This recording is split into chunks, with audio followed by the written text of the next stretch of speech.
Today's Bible English basis, ceremony, circumcise, claim, concerning, declare, deed, descendant, disobedience, earn, experience, humanly, obedience, pride, relationship, sinner, underserving, wage. I'm finished my word test. Today I'm gonna read Romans 4. Abraham was, humanly speaking, the founder of our Jewish nation. What were his experiences concerning this question of being saved by faith? Was it because of his good deeds that God accepted him? If so, he would have had something to boast about. But from God's point of view, Abraham had no basis at all for pride. For the scripture tells us, Abraham believed God, so God declared him to be righteous. When people work, their wages are not a gift. Workers earn what they receive. But people are declared righteous because of their faith, not because of their work. King David spoke of this, describing the happiness of an underserving sinner who is declared to be righteous. Oh, what joy for those whose disobedience is forgiven, whose sins are put out of sight.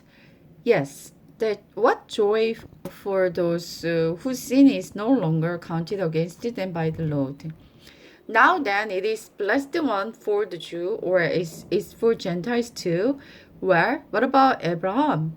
We have been saying he was declared righteous by God because of his faith. But how did his faith help him? Was he declared righteous one only after he had been circumcised? Or was it before he was circumcised? The answer is that God accepted him first and then he was circumcised later. The circumcision ceremony was a sign that Abraham already had faith, that God had already accepted him and declared him to be righteous, even before he was circumcised. So Abraham is spiritual father of those who have faith but have not been circumcised. They are made right with God by faith. And Abraham is also the spiritual father of those who have been circumcised, but only if they have the same kind of faith Abraham had before he was circumcised.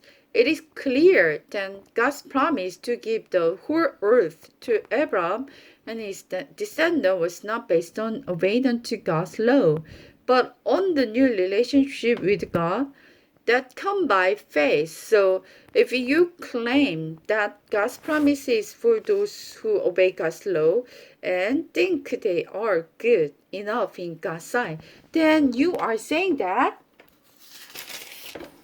faith is useless.